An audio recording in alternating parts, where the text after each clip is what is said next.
ಎಲ್ಲರಿಗೂ ಸುಸ್ವಾಗತ.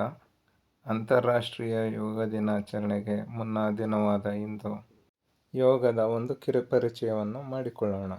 ಭಾರತದಂತಹ ಪುರಾತನ ಸಾಂಸ್ಕೃತಿಕ ದೇಶದಲ್ಲಿ ಯೋಗವನ್ನು ಆಚರಿಸಲು, ಯೋಗವನ್ನು ಪ್ರಚಾರಗೊಳಿಸಲು, ಯೋಗವನ್ನು ಜೀವನದ ಕ್ರಮದಲ್ಲಿ ಅಳವಡಿಸಿಕೊಳ್ಳಲು ವ್ಯಾಪಕ ಪ್ರಚಾರ ಮಾಡಬೇಕಾಗಿರುವ ಸಂಗತಿ ದುರಂತವೇ ಸರಿ. ಏಕೆಂದರೆ ಇಡೀ ಪ್ರಪಂಚಕ್ಕೆ ಭಾರತವು ಹಲವಾರು ಕೊಡುಗೆಗಳನ್ನು ನೀಡಿದೆ. ಅವುಗಳಲ್ಲಿ ಯೋಗವೂ ಸಹ ಒಂದು. ಹಲವಾರು ಸಾಧಕರ ಪ್ರಾಚೀನ ಋಷಿಮುನಿಗಳ ತಪಸ್ಸಿನ ಫಲವಾಗಿ, ಅಭ್ಯಾಸದ ಫಲವಾಗಿ, ಅದರ ಸಾರವಾಗಿ ಹೊರಹೊಮ್ಮಿರುವುದೇ ಯೋಗಶಾಸ್ತ್ರ. ಸಮಸ್ತ ಜಗತ್ತಿಗೆ ಶಾಂತಿ, ಆರೋಗ್ಯ, ಆತ್ಮಶುದ್ಧಿಯನ್ನು ಒದಗಿಸುವ ಏಕೈಕ ಮಾರ್ಗ ಯೋಗ. ಯೋಗ ಎನ್ನುವುದು ಕೇವಲ ಶಾರೀರಿಕ ವ್ಯಾಯಾಮ ಮಾತ್ರ ಅಲ್ಲ, ಅದು ಮನಸ್ಸು, ಶರೀರ ಮತ್ತು ಆತ್ಮಗಳ ಹೊಂದಾಣಿಕೆಯ ದಾರಿ. ಯೋಗ ಎಂಬ ಪದವು ಸಂಸ್ಕೃತ ಭಾಷೆಯಲ್ಲಿ ಯುಜ್ ಎನ್ನುವ ಧಾತುವಿನಿಂದ ಬಂದಿದೆ. ಇದರ ಅರ್ಥ ಏಕತೆಯನ್ನು ಸಾಧಿಸುವುದು ಎಂದು. ಯುಜ್ಯತೆ ಅನೇನ ಇತಿ ಯೋಗಃ ಯುಜ್ಯತೆ ಯೇ ತದತಿ ಯೋಗಃ ಎನ್ನುವ ವ್ಯುತ್ಪತ್ತಿಯನ್ನು ಗಮನಿಸಿದರೆ, ಇಂದ್ರಿಯವನ್ನು ನಮ್ಮ ಹಿಡಿತದಲ್ಲಿಟ್ಟುಕೊಂಡು ಮನಸ್ಸನ್ನು ಭಗವಂತ ಅಥವಾ ಪರಮಾತ್ಮನಲ್ಲಿ ಕೇಂದ್ರೀಕರಿಸುವುದು ಎಂದರ್ಥ. ಆದಿಶೇಷನ ಅಂಶವೆಂದೇ ಪರಿಗಣಿತವಾಗಿರುವಂತಹ ಪತಂಜಲಿ ಮಹರ್ಷಿಯು ಯೋಗಶಾಸ್ತ್ರದ ಪಿತಾಮಹರಾಗಿದ್ದಾರೆ. ಈತ ತನ್ನ ಯೋಗಶಾಸ್ತ್ರದಲ್ಲಿ ಯೋಗ ಚಿತ್ತವೃತ್ತಿ ನಿರೋಧಃ ಎಂದು ತಿಳಿಸಿದ್ದಾರೆ. ಮನಸ್ಸಿನ ಚಂಚಲತೆಯನ್ನು ನಿಯಂತ್ರಿಸುವುದೇ ಯೋಗದ ಪ್ರಧಾನ ಲಕ್ಷಣ ಎಂದು ಪತಂಜಲಿ ಮುನಿಯು ತಿಳಿಸಿದ್ದಾರೆ. ಯೋಗ ಒಂದು ಸಮಗ್ರ ಜೀವನ ಕ್ರಮ. ಆಧುನಿಕ ಮಾನವ ಜೀವನಕ್ಕೆ ದಿವ್ಯವಾದ ಔಷಧ. ಇಂದಿನ ವೇಗವಾದ ಜೀವನ ಶೈಲಿ, ಮಾನಸಿಕ ಉದ್ವೇಗಗಳು, ಶಾರೀರಿಕ ಅಸಂಪೂರ್ಣತೆಯು ಹೆಚ್ಚಾಗಿರುವ ಹಿನ್ನೆಲೆಯಲ್ಲಿ ಯೋಗದ ಪ್ರಾಮುಖ್ಯತೆ ಬಹಳಷ್ಟೇ ಹೆಚ್ಚಾಗಿದೆ ಎನ್ನುವುದರಲ್ಲಿ ಸಂಶಯವಿಲ್ಲ.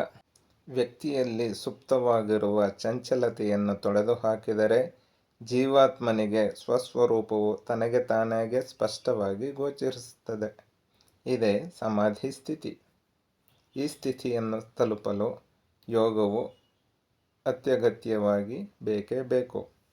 ಯೋಗ ಈ ಶಬ್ದವು ಸಂಸ್ಕೃತದ ಯುಜ್ ಎಂಬ ಧಾತುವಿನಿಂದ ಆಗಿದೆ. ಯುಜ್ ಎಂದರೆ ಕಟ್ಟುವುದು ಅಥವಾ ಒಂದುಗೂಡಿಸುವುದು.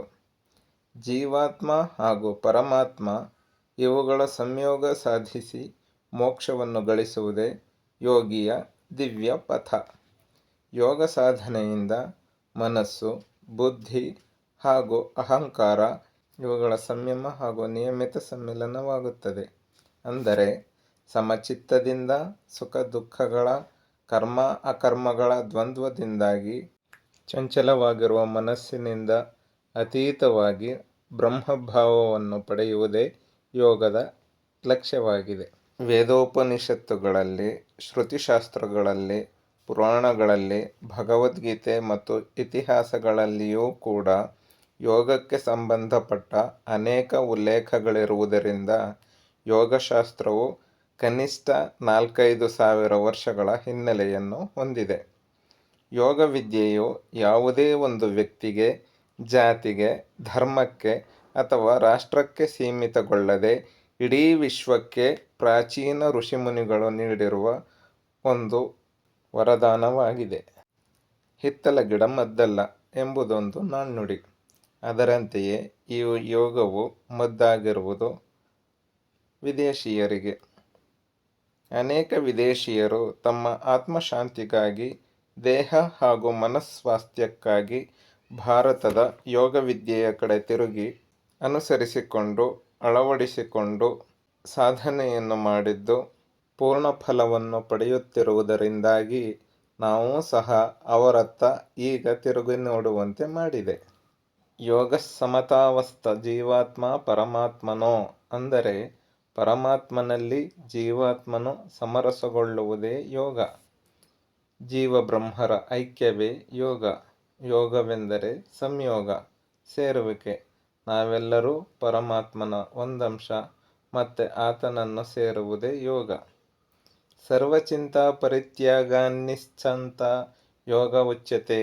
ಅಂದರೆ ಸರ್ವಚಿಂತನೆಗಳನ್ನು ಮರೆತು ಸಕಲವನ್ನು ಭಗವಂತನಲ್ಲಿ ಅರ್ಪಿಸಿ ಸುಖ ದುಃಖವೆಂಬ ಭೇದಗಳನ್ನು ಮನಸ್ಸಿನಿಂದ ಅಳಿಸಿ ನಿಶ್ಚಿಂತೆಯಿಂದ ಇರುವುದೇ ಯೋಗ.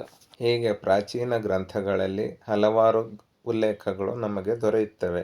ಈ ಎಲ್ಲ ಉಲ್ಲೇಖಗಳ ಆಧಾರದ ಮೇಲೆ ಸರಳವಾಗಿ ಹೇಳಬೇಕೆಂದರೆ ಯೋಗ ಎಂದರೆ ಮನಸ್ಸು, ದೇಹ ಮತ್ತು ಉಸಿರಿನ ಸಮ್ಮಿಳಿತವೇ ಯೋಗ.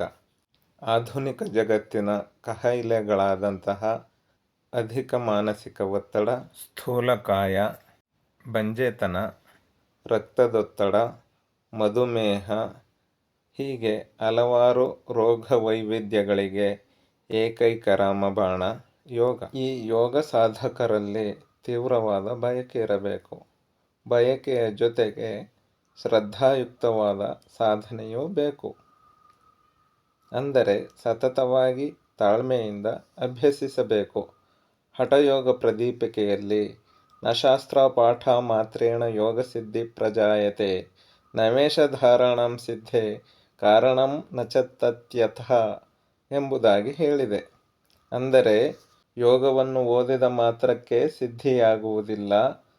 ಸನ್ಮಾರ್ಗದಲ್ಲಿ ಯಾರು ಅಭ್ಯಸಿಸುತ್ತಾರೋ ಅವರಿಗೆ ಮಾತ್ರ ಪೂರ್ಣ ಫಲ ದೊರೆಯುತ್ತದೆ. ಯೋಗವು ಯಮ, ನಿಯಮ, ಆಸನ, ಪ್ರಾಣಾಯಾಮ, ಪ್ರತ್ಯಾಹಾರ, ಧಾರಣ, ಧ್ಯಾನ ಮತ್ತು ಸಮಾಧಿ ಎಂಬ 8 ಅಂಗಗಳನ್ನು ಹೊಂದಿದೆ. ಸಾಧಕನು ಕ್ರಮವಾಗಿ ಒಂದೊಂದು ಮೆಟ್ಟಿಲನ್ನು ಏರುತ್ತಾ ಅಂತಿಮವಾಗಿ 8ನೇ ಮೆಟ್ಟಿಲಾದ ಸಮಾಧಿಯನ್ನು ತಲುಪಬೇಕು. ಇದೇ ಯೋಗದ ಪ್ರಮುಖ ಉದ್ದೇಶ ಹಾಗೂ ಗುರಿಯಾಗಿದೆ. ಈ 8 ಅಂಗಗಳ ಸಾಧನೆಯಿಂದ ಅವನು ಸಮಾಜದಲ್ಲಿ ಆದರ್ಶ ವ್ಯಕ್ತಿಯಾಗುತ್ತಾನೆ. ಇದರಿಂದ ಉದಾತ್ತವಾದ ವ್ಯಕ್ತಿಯಾಗಿ ಇತರರಿಗೆ ಮಾರ್ಗದರ್ಶಕನಾಗಿ ಬದುಕಿ ತನ್ನ ಬಾಳ್ವೆಯನ್ನು ಹಸನುಗೊಳಿಸಿಕೊಳ್ಳುತ್ತಾನೆ. ಈ ಅಷ್ಟಾಂಗ ಯೋಗವು ಕೇವಲ ಆಧ್ಯಾತ್ಮ ಸಾಧನೆಗೆ ಮಾತ್ರವಲ್ಲ, ಜೀವನ ವಿಧಾನವೂ ಹೌದು.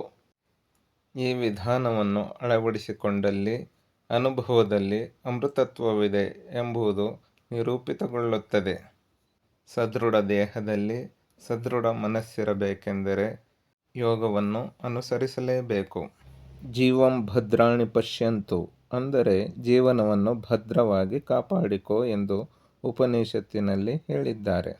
ಇದನ್ನೇ ಆಯುರ್ವೇದಾಚಾರ್ಯರಾದ ಚರಕರು ಧರ್ಮಾರ್ಥ ಕಾಮ ಮೋಕ್ಷಾಣಾಂ ಆರೋಗ್ಯಂ ಮೂಲಮುತ್ತಮಂ ಎಂದು ಹೇಳಿದ್ದಾರೆ. ಅಂದರೆ ಧರ್ಮ, ಅರ್ಥ, ಕಾಮ, ಮೋಕ್ಷ ಇವೆಲ್ಲಕ್ಕೂ ಆರೋಗ್ಯವೇ ಮುಖ್ಯ. ಹಾಗಾಗಿ ಆ ಆರೋಗ್ಯವನ್ನು ಕಾಪಾಡಿಕೊಳ್ಳಲು ಯೋಗಾಭ್ಯಾಸವನ್ನು ಮಾಡಲೇಬೇಕು. ಈ ಯೋಗದಿಂದ ಮಾತ್ರ ದೈಹಿಕ ವ್ಯಾಯಾಮದ ಜೊತೆಗೆ ಮಾನಸಿಕ ಸ್ವಾಸ್ಥ್ಯವನ್ನು ವೃದ್ಧಿಸಿಕೊಳ್ಳಬಹುದು. ಯೋಗಾಭ್ಯಾಸಕ್ಕೆ ಯಾವುದೇ ವಯಸ್ಸಿನ, ಲಿಂಗದ ಅಡ್ಡಿಯಿಲ್ಲ. ಯಾವುದೇ ನಿರ್ದಿಷ್ಟ ಪರಿಕರಗಳ ಅಗತ್ಯವೂ ಇಲ್ಲ. ಮನಸ್ಸಿದ್ದರೆ ಮಾರ್ಗ. ಅಂತಾರಾಷ್ಟ್ರೀಯ ಯೋಗ ದಿನಾಚರಣೆಯಲ್ಲಿ ಪಾಲ್ಗೊಳ್ಳಬೇಕೆಂಬ ಹಂಬಲದಿಂದ